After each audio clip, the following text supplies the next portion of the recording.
technology, this is a perfect example. Judiciary open.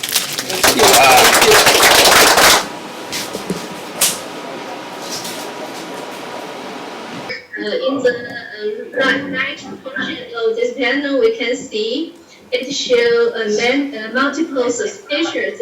Thank you very much, Your Honor, the Cabinet Secretary. The Council is great speech.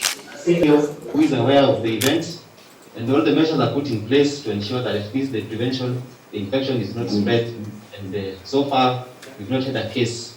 So instead of sending a radiologist to every county all over the country, in the 37 counties, for example, that we are communicating with, CT scans from those counties can be interpreted here by just 1 or 2 radiologists.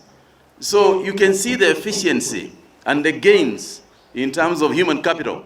We are ready, we have been ready, and will always be ready, Bwana Waziri, to play our fulcrum role in ensuring that we succeed in this endeavor.